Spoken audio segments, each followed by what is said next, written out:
बच्चे मेरे दोनों हसन अब्दाल जॉब करते थे, उन्हें दूर पड़ता था पिंडी रोज आने जाना। मैंने भी बच्चों को कहा, मैंने कहा हजूर कोई दिल खास पसंद नहीं फरमा रहे, जिस चीज़ को आप ना पसंद फरमाए वो मैं छोड़ देनी चाहिए। अब इन्हें कोई जगह वहाँ मिल गई कीमतन रील ली और जिद करके ये चले।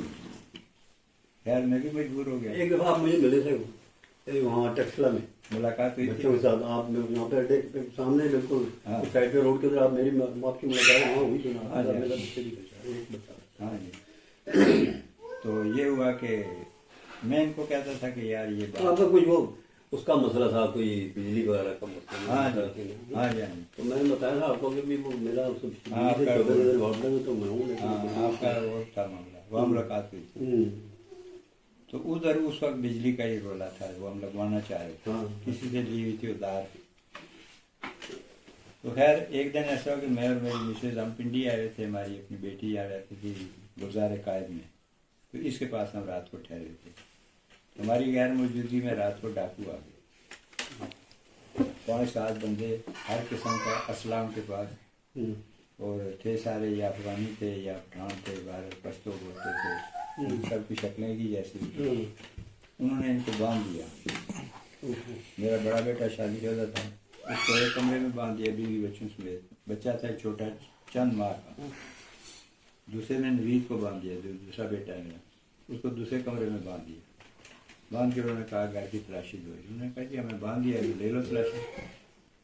अच्छा तलाशी उन्होंने ली, तो जो कुछ उन्हें मिला, जो उनके काम की चीज़ थी वो सब उठा ली। और धोखा उनको इस बात से लगा जिसकी वजह से वो जान छूट गई थी। एक आर्टिफिशियल गोल्ड का सेट था इसके पास, मेरी बहू के पास।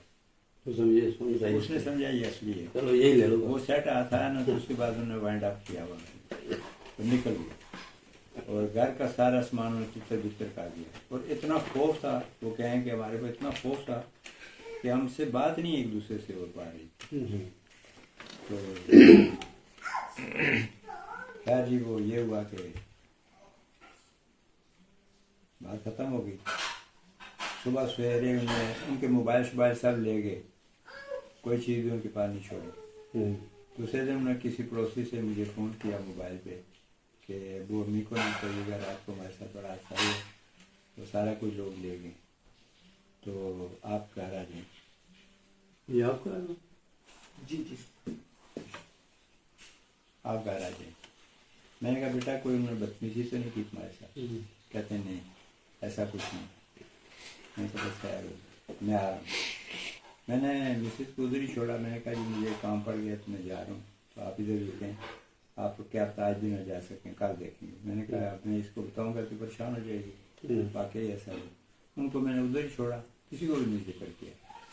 मैं आ गया, आया तो आगे वो सब कुछ हो चुका था मामला, FIR भी वो दर्ज करा चुके थे, पुलिस आके विजिट भी कर गई थी इनिशियल। फिर हमारे साथ ही चौकी थी हमारे घर के करीब ही। अच्छा चाबी गाड़ी की रखी हुई थी बाहर, पोर्च में गाड़ी खड़ी थी और चाबी वहाँ लटकी हुई थी। इन्होंने बहुत उनको कहा कि तुम ये ले लो, गाड़ी की चाबी ले लो और हमारी जान छोड़ दो। वो कहते हैं तुम्हारी टीचर गाड़ी को हम क्या करें, हमारे पास लैंड क्रूजर खड़ी है।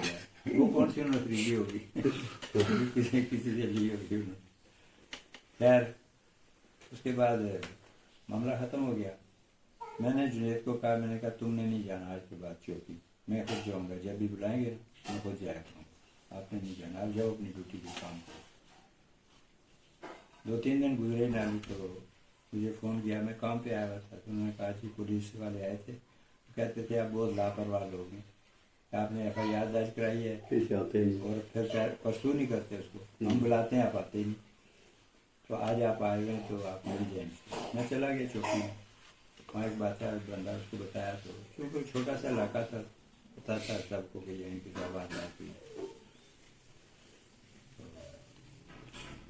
मैंने उसे कहा, मैंने कहा सर बात यह है कि जो कुछ हमारे पास था वो तो ले गए, आपको देने के लिए हमारे पास कुछ भी नहीं बचा, तो हमने क्या करना है परसू करके। सही। उसको भी समझ आ गई कि भाई यहाँ से मिलने वाला कोई नहीं, वो भी चुप कर गया। उसके बाद हजूर साहब मदीना शरीफ में किसी ने, घर वालों ने फ़ोन किया, शायद उन्हें बता दिया कि अलवी साहब के साथ ये वाक़या हुआ। और उससे 1 हफ्ते के बाद मोहम्मद अली साहब के घर डाका पड़ा और इनका भी सारा कोई ले गए। अच्छा। फिर दूसरी दफा उनको इतला गई कि मोहम्मद अली साहब के साथ भी ऐसा, एक बुध को मेरा हुआ, अगले बुध को मोहम्मद अली साहब का हुआ केस, उनको भी यही उन्होंने टीका लगाया। हजूर फरमान लगे कि अच्छा ये मेरे संगिया के पीछे पे आ गए। अच्छा ठीक है जी, आप तशरीफ लाए जुमे के लिए, तो नवी साहब को कहा कि अलवी साहब को ऊपर भेज दें। हालांकि जुमे से पहले आप नहीं मिलते थे, मुझे हजरे में बुलाया, आपने कुछ पैसे मेरी जेब में डाले, कोई बात नहीं की उन्होंने, खामोशी से जेब में हाथ डाला तो दुआ फरमाई।